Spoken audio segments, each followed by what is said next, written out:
مساء الخير عليكم، اهلا وسهلا ومرحبا.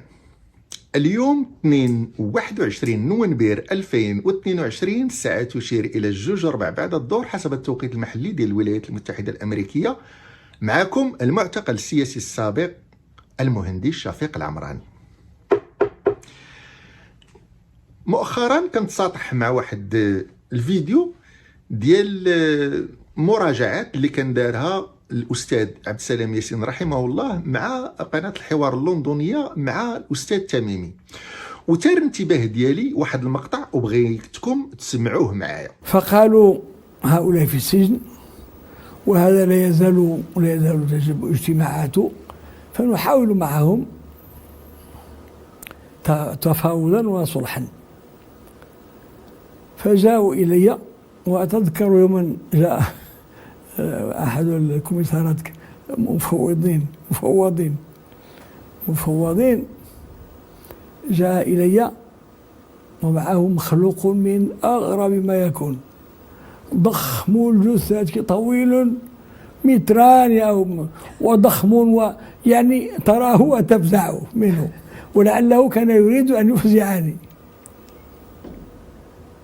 قال: نريد أن نحدثك وأن نحدث الإخوان فيه، هل تقبل أن تذهب إليهم في السجن؟ فنعم، كان مقصودي أنا أن ألتقي بهم. فذهبنا إلى السجن، ذهبوا بي ليلا إلى السجن وجلسنا نتحدث. أنا كان مقصودي أن ألتقي بالإخوة بعد طول فراق، فكانوا هم يريدون من ذلك اللسان أن نكتب جماعة رسالة استعطاف جلسنا نتحدث. تركونا وحدنا في بناية، جلسنا نتحدث: ماذا حدث؟ كيف حالكم؟ كيف حال وهكذا. تبادل،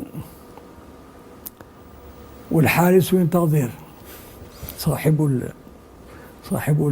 العصا ينتظر: هل فرغتم؟ لا، ما نفرغ. هل كتبتم؟ ما نكتب. في آخر الأمر اتفقنا على أن نكتب رسالة.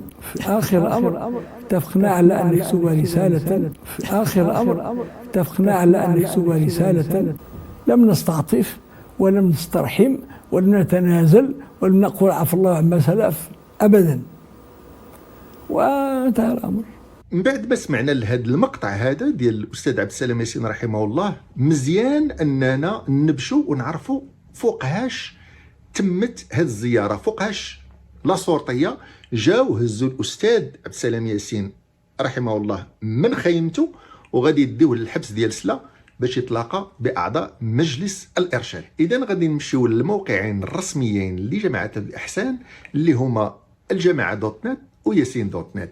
في الجامعه دوت نت غادي نمشيو لواحد المقاله ديال كتفسر فيها المسيره ديال العدل والاحسان ازيد من عقدين، وغادي نمشيو لواحد الفقره ديال المساومات وغادي نقراو جميع. في يوليوز 1991 السلطه تقوم بمحاولات لمساومه قياده الجماعه من اجل تغيير مواقفها والتخلي عن بعض اختياراتها، وقد سمحت للأستاذ ياسين بالانتقال إلى المركب السجني بسالة للتشاور مع أعضاء مجلس الإرشاد المعتقلين، لكن رد القيادة القوي والثابت خيب ظنها وأفشل مسعاها رغم سخاء العطايا، مما سيلجئها لممارسة ضغوطات قوية لتتنازل. شنو كنفهموا من هذه الفقرة هذه؟ كنفهموا منها بأن في يوليوز 1991 لا سورطية غيمشيو للدار ديال الاستاذ ياسين رحمه الله وغادي يديوه للحبس ديال سلا باش يتلاقى اعضاء مجلس الارشاد اللي كانوا مشدودين.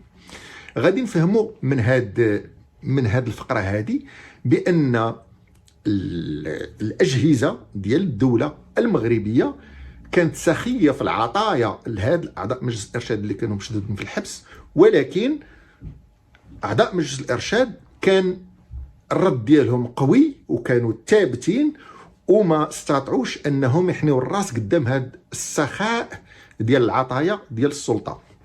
غادي نمشيو للموقع ديال ياسين دوت نت وغادي نقراو عاوتاني واحد الفقره: ولما اعيت السلطات الحاكمه الحيله دعت قياده الجماعه الى تفاوض غير معلن في شهر يوليوز 1991. اذا في الجامعة دوت نت كاينة يوليوز 1991، وفي ياسين دوت نت كاينة يوليوز 1991. طبعا ما كاين النهار لا هنا لا هنا، ما كاينش النهار حيت الناس ما تتهتمش بالتاريخ. إذا إلى تفاوض غير معلن في شهر يوليوز 1991 سعيا إلى تغيير مواقفها القوية المتمسكة بحقها في الوجود القانوني والواقعي، وحقها في التعبير عن الاختيارات الفكرية والسياسية المناسبة لمصالح المغاربة العاجلة والآجلة. ولهذا نقل الإمام عبد السلام ياسين إلى المركب السجني بسالة للتشاور مع أعضاء مجلس الإرشاد المعتقلين بشأن مقترحات السلطة. ما قالوا لنا شنو هي المقترحات ديال السلطة، لكن نتيجة التشاور كانت مخيبة لآمالها ومطامعها، يعني آمال ومطامع ديال السلطة. ولكن ما قالوا لنا شنو هي النتيجة ديال هذا التشاور. مخيبة إيه، ولكن قولوا لنا شنو. الأستاذ ياسين رحمه الله تيقول لنا بأن فاش مشيت عندهم كتبنا رسالة. في آخر الأمر اتفقنا على أن نكتب رسالة. كتبنا رسالة. أستاذ ياسين تيقول كتبنا رسالة. هادو ما تيهضروش على رسالة، هادو تيقول لك لم نتنازل، كنا ثابتين، كنا قويين. وهنا تيقول لك لكن نتيجة التشاور كانت مخيبة لآمالها ومطامعها، كيهضروا على السلطة، ولكن ما قالوا لناش راه كتبوا رسالة. إذا نعيد خلاصة هذا الفيديو، هو أن جماعة الإحسان، تنظيم جماعة الإحسان برئاسة هاد الرباعة وغيرهم، تيقولوا في المواقع الرسمية الجامعة دوت نت وياسين دوت نت، تيقولوا بأن الأستاذ عبد السلام ياسين رحمه الله نقل من منزله في حي السلام بسالة إلى المجمع السجني ديال سالة باش يتلاقى بأعضاء مجلس الإرشاد اللي كانوا رهنا الاعتقال. هزوه في يوليوز 1991. هذا التاريخ غادي نعقلوا عليه لأن غادي نحتاجوه في الحلقة القادمة. بهذا نكون قد وصلنا إلى نهاية هذه الحلقة.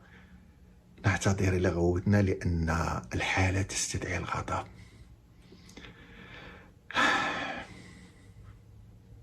حفظكم الله ورعاكم وسدد خطاكم. دوزوا بخير.